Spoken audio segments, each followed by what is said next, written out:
How we doing, everyone? I just wanted to do a quick video. A lot of people have been doing videos about Phase 4 of Marvel and how they've had it ranked, and I kind of wanted to do my own. But first, I know there's a lot of people that are kind of cheering about the fact that Bob Chapek was fired yesterday. I know a lot of people also are saying, well, the problem is it's great that he's gone because he was part of the problem, but the question is how much of a part. So now we have Bob Iger now stepping back in, and Iger is also part of the problem. So it's not we have part of it being fixed and another part coming in that also made a lot of the problems. He's just as woke as Chapek, and then on top of that, Iger was, the one that, obviously started the whole thing problem with Star Wars, with Kathleen Kennedy, etc., and also for the Disney Star Cruise. He was one of the ones that made the decision not to have any original Star Wars characters in there and to have all the the new trilogy characters in there instead. So we don't have a solution. The only thing it does is it pops up and says that Disney is having big, big, big problems. If they're publicly now firing people like immediately, they're doing the freeze on any kind of hiring. So financially, they're having big problems. And now Strange World is about to lose quite a bit of money. That is coming out and it has like no pre-sales whatsoever. And as you know, Black Panther that came out did well, but is not going to make any nearly amount of money as what they had thought. It's not anywhere coming near $1 billion. When it first came out, I said that it was going to match at $750 million. So it costs $250 million to make. Therefore, it needs anywhere between $650 to $700 million to break even.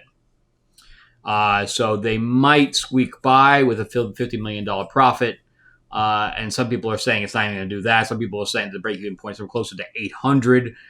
I don't agree there, but I don't know. I mean, it's either way.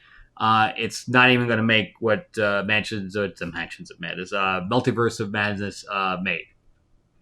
So it's going to be better than Thor: Love and Thunder, but not as well as Doctor Strange. So with that being said, we'll see what happens now. We'll see if they get the memo that they need to revise how they're doing things. Indiana Jones 2 is in big trouble under Kathleen Kennedy again. I don't know how many times they can take this hit without falling down. But they're staggering right now, and the question is, are they going to take the 10 count, or are they going to get back up and do something different? I have no idea. It's a good possibility that they will stay woke continuously and not take the hint, and Disney may crumble completely. As far as they may just be just the parks. I don't know. It may get to the point where they have to sell off their IPs. Don't know. Ability though. But anyway, it will be very interesting to see what happens. If anybody has Disney stock at this point, I would suggest getting rid of it because it's just not going to go well. So let's jump right into my ranking, and this ranking was very difficult because I did one for the original 1, 2, and 3 phases. But this one's very difficult because everything was bad. Well, not everything, but the majority of what we had for Phase 4, I didn't like. Either I didn't like it or I didn't see it. And the fact that I did not see something, that tells you something too. The fact that it was so bad that I just did not want to see it. So let's start with there's 16. Okay, so we're going to go through 16. I'm going to go through them as quick as I can because I don't want this to be too long. So let's start with my unranked, the stuff that I did not see, and therefore it is not ranked at all. Number 1, Miss Marvel. Just didn't see it, didn't care. I'll never see it. Now, why is that? I just don't care about the character. I just do not care about the character. I played the character a little bit in that really bad version of the Avengers video game. I don't own that character for Marvel Champions. Of course, she has appeared in when it was Miss Marvel, Captain Marvel. When she appeared in Captain Marvel, of course, I've seen the character appear in the comics and own a couple of them when she appeared in Captain Marvel. But that was it. That's the only time I have any interaction with that character. Opposed to anybody else, I do like Captain Marvel as a character. I buy the monthly comics for her. I did like the movie. I know a lot of people didn't like it, and I understand why. And I definitely agree with the criticisms. But I did like the movie. I own the figure and the whole bit. But now, what's going on with the new one coming up called The Marvels, I don't know. I am a fan of Monica Rambeau as well, so I may see that one despite the fact that Ms. Marvel's in it. Don't know. So we'll see. My other unranked, of course, as you know from my previous videos, is Black Panther Wakanda Forever. I'm a big Atlantean fan. They messed up Namor to the point where I just was not going to go see it. I was not going to pay money to be pissed off watching a character I like be destroyed. So, and now after I've heard a lot of the reviews, of course, there are some people that like it. It's kind of divided. I wouldn't even say down the middle. There are definitely more reviews negatively than positive. But even if it is a 50-50 split, just the fact that there are so many people that dislike this film make me feel like I'm not wasting my money and not seeing it. So everybody's like, well, it's not going to hurt it. Well, I don't know. Well, the fact that it's just going to barely squeak through being a profitable film tells you that I'm not the only one.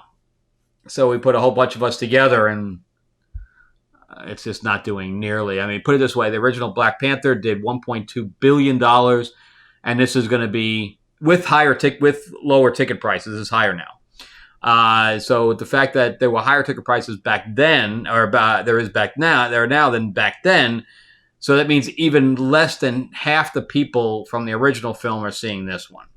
So then we move on to the stuff that I have seen. Let's move to number 14, and that is She-Hulk. She-Hulk is the bottom of the barrel. I've done reviews on this. I am a big She-Hulk fan. I collect the She-Hulk comics. I was very excited when they were bringing that into live action to see her and being done physically well, despite everybody's complaints about the CGI. I was willing to overlook all the CGI stuff just because she was in live action and seeing her in live action form. And then we got a series that not only made fun of the fans, but ridiculed them and gave them the middle finger. The writing was completely horrible. The characters were completely not done well. And then on top of that, they basically said, this is not made for you. You silly boys, go back to your basement. So this is the bottom of the barrel for me. Unfortunately, I was so looking forward to it. Next is Eternals, another film I did not see in the theater. But again, I wasn't the only one.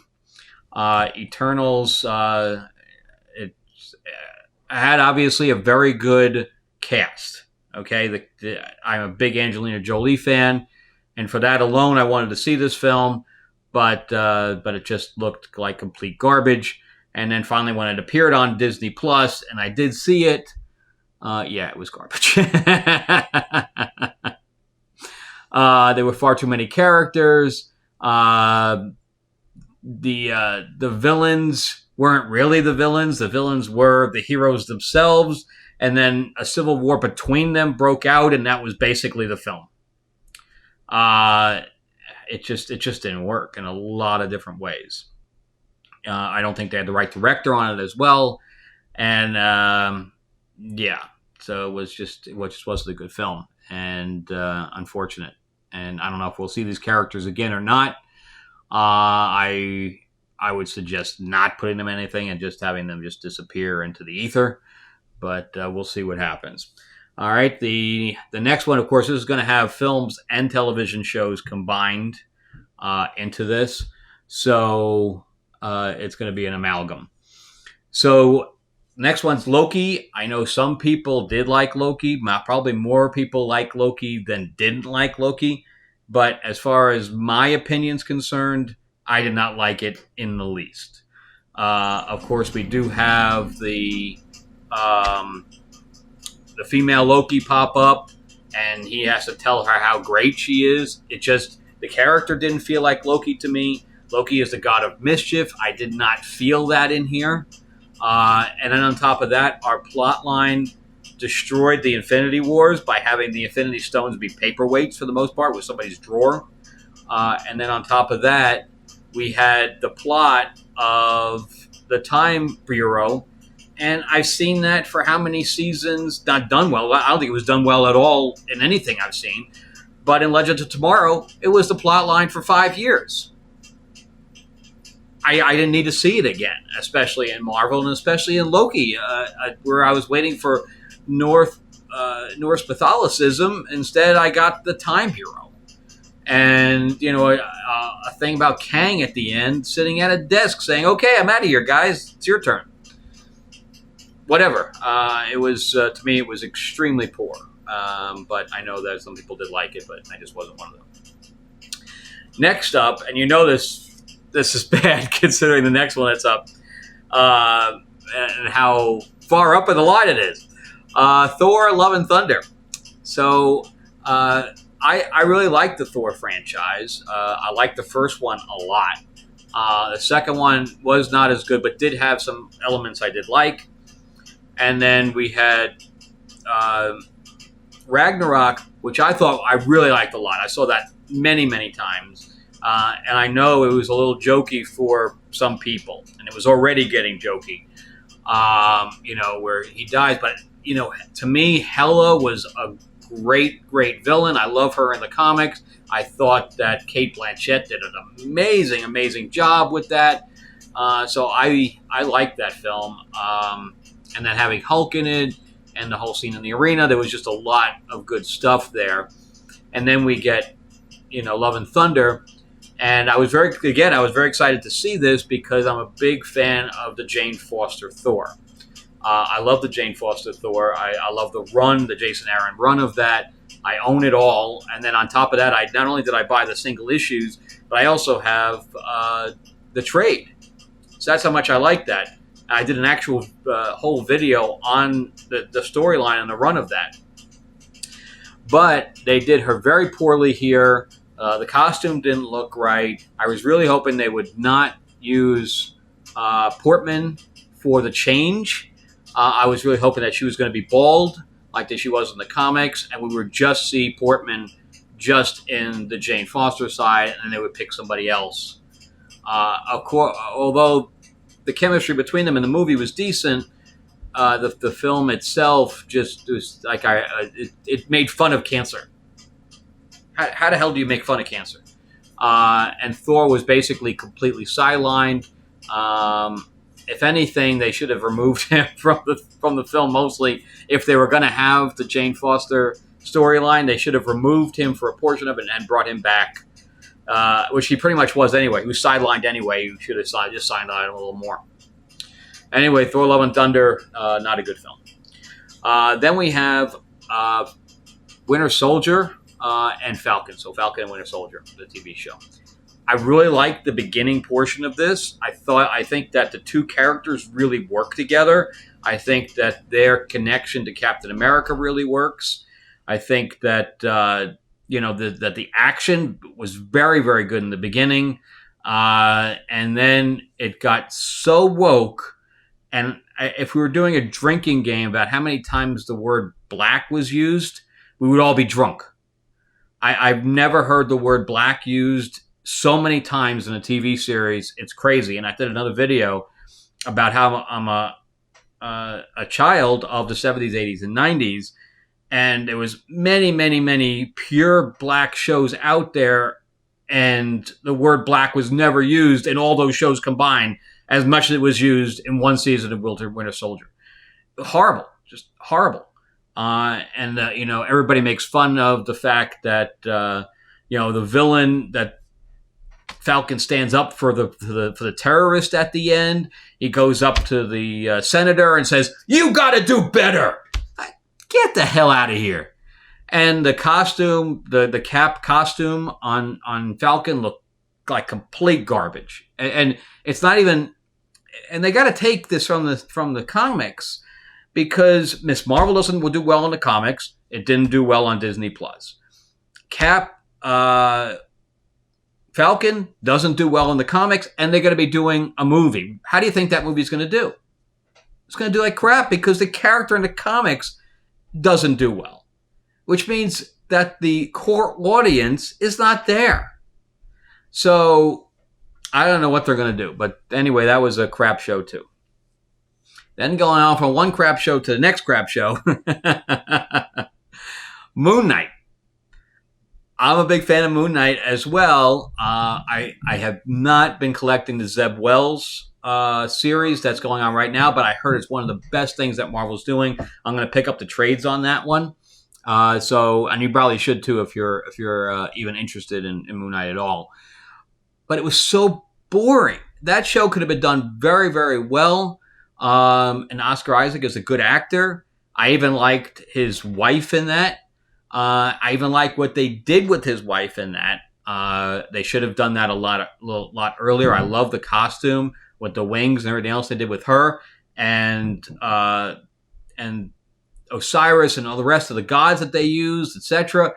I mean, that could have been really good, almost like Shazam-ish kind of thing, where they had the gods and they were being controlled by the gods. They really didn't need the gods to show up and fight each other. It was a little weird, but the show could have done really well if we had more action in it.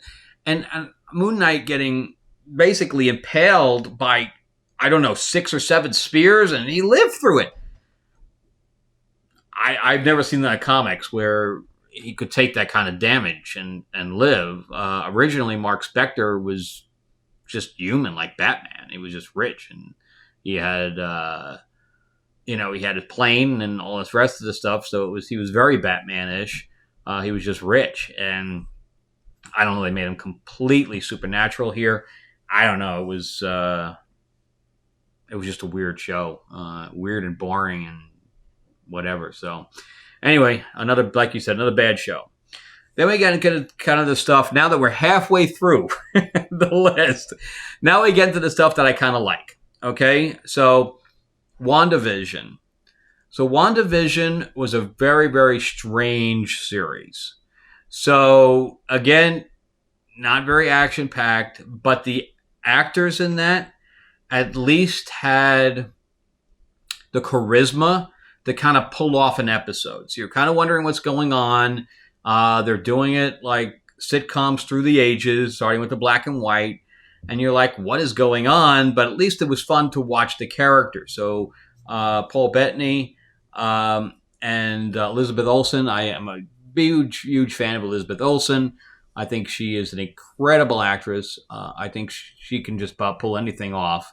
And so those two kept the thing going up till we have this kind of what's going on at the end, and it gets kind of confusing because then we had the White Vision fighting the fake Vision, the imaginary Vision, and blah, blah, blah. And, of course, this sets up the storyline for Multiverse of Madness.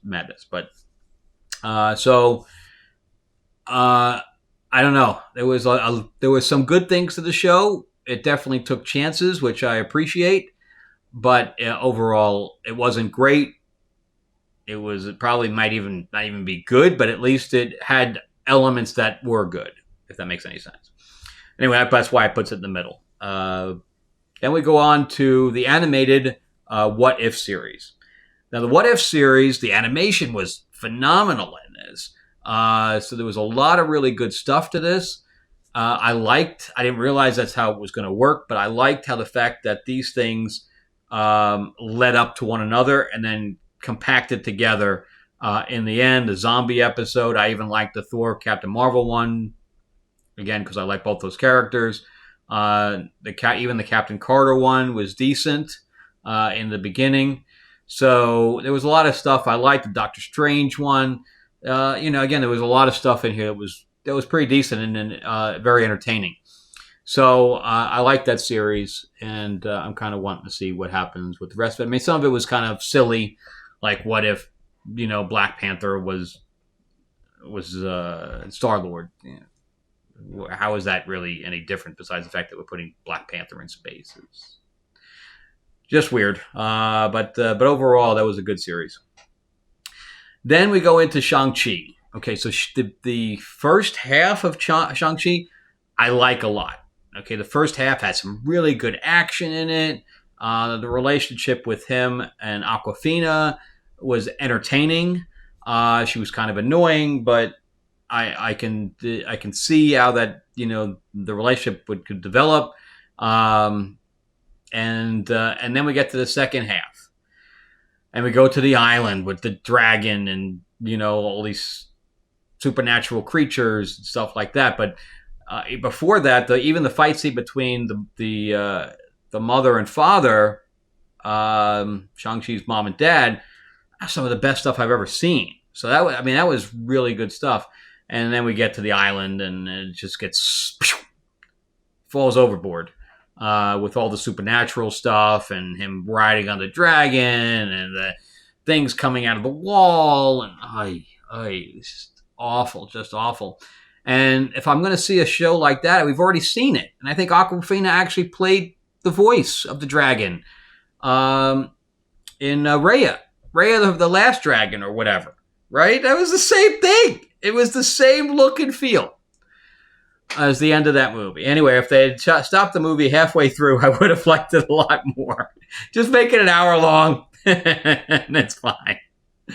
But that's the reason I didn't like that film overall, is because the last half of the film and then they brought Ben Kingsley's character. Once he came in, I was like, oh, we're all downhill from here. I hated him, and everybody hated him in Iron Man 3, and now we have to deal with him again. Anyway, so Shang-Chi. All right, then we're down to the last 5. Okay, counting down for 5. Werewolf by Night, and only an hour long. Talk about an hour long. They shoved a lot into this hour. I really, really enjoyed this show. It was black and white. It was the same actress from The Nevers, and I really, really like her, and I like that show, and I think she pulled this off, but everybody said that she looked exactly like Jessica Drew, the private detective who's married to Luke Cage. But anyway, I think she looked exactly like her, so I know there was some confusion. But Werewolf by Night was a lot of fun, and seeing Man-Thing in there, I've never seen him, obviously, in live action, so that was fun.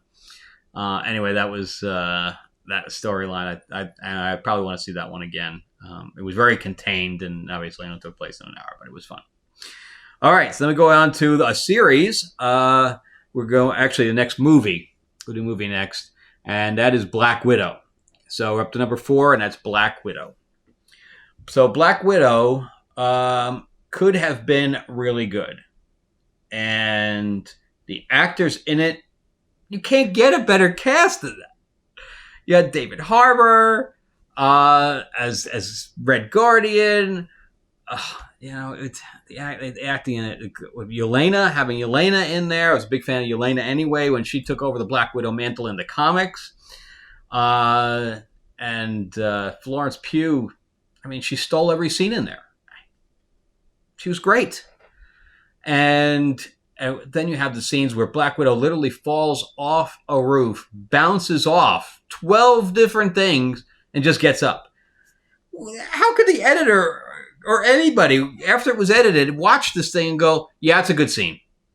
Just eliminate it completely. I mean, it just pulled everything so far off. Everybody makes fun of the ending because, the villain at the end there, we barely know anything about. And then, of course, we have one of the best villains in the Avengers history, Taskmaster, is turned into a woman for whatever reason. And and a zombie on top of that. Especially instead of him being an evil strategist, he's turned into a zombie woman. I don't know where the thought process was here. So that's the best we can come up with is for Taskmaster. Anyway, so I had a lot of problems, but ScarJo does, another good job with the character, and for that reason, I pushed it up as far as I did. I enjoy seeing her in the thing. I enjoyed seeing the family dynamic together and all those actors working together in tandem. It's just unfortunate the plot was so bad. All right, then we go into Hawkeye. So I really enjoyed Hawkeye. Now we're getting to stuff that I actually like. Okay, the last three are the ones I like. I like a lot. Kate Bishop is, I know that she's not great in the comics, but the way that the character was done and acted in this one was very good. And then you had, of course, Florence Pugh pop up into it, and then there was another dynamic. All right, and then Hawkeye is, this was the first time he really got a good time to shine in this, because he's always, when he's in the Avengers movies, he's never had a real thing on his own. So this is the first time we really get to see him, do stuff. And I thought that the chemistry between them was really good. Did it have problems? Absolutely. Then you had Vera Farmiga in it, and then we had Kingpin show up at the end. And he was tossing her around like nothing. And I know we should have had him all throughout instead of at the very end. And then he was very cartoonish. All the people that have given me or given the show a lot of criticism, I agree with it all. But I still enjoyed it. I still enjoyed all of the elements and how they were played off together and how she wasn't a Mary Sue. She trained all this time.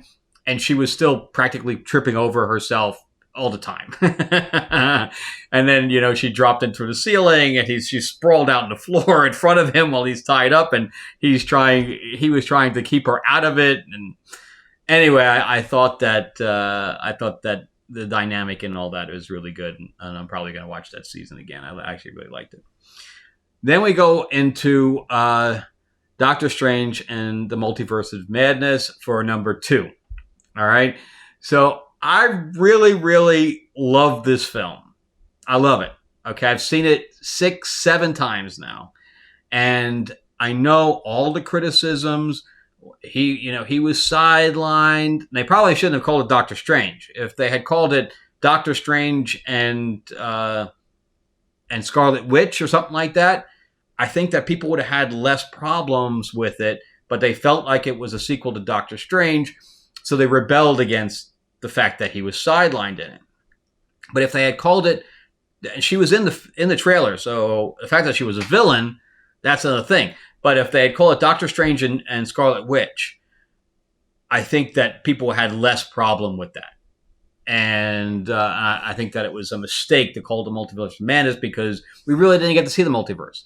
So I think a lot of the off-putting part of it was the title.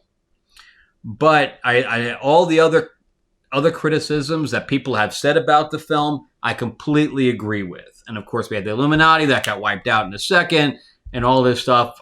Although I really enjoyed that stuff, especially since we had a glimpse of Mr. Fantastic, who I think is going to get race swapped in Wasp, and I'm not gonna abide that. I'm probably not gonna go see Wasp if that's the case. I'm a big Fantastic Four fan, and you can't race swap that. So anyway, that's I love the movie. I think again Elizabeth Olsen just took that and owned that thing. I think she owned that character. I know a lot of people did not see the progression for that. The motivation, they didn't believe in the motivation that she had. But I disagree.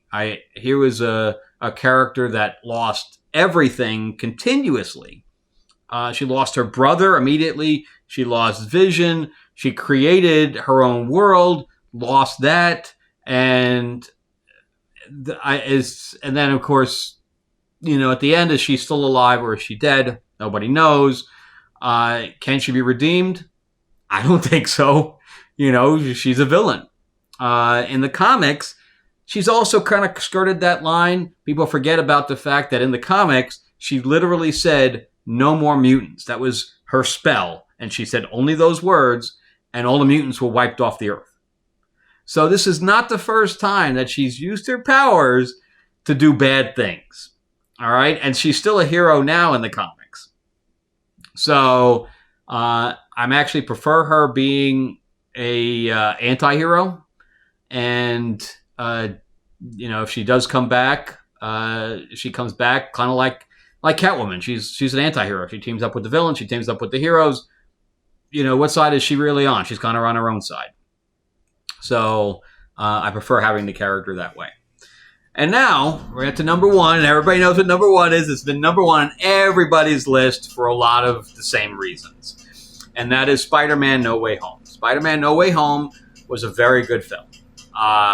Just the last third of it and having the three Spider-Mans together, that alone was worth the price of admission. They worked really well together. It was fun. They looked like they were having fun. It was just a really good movie.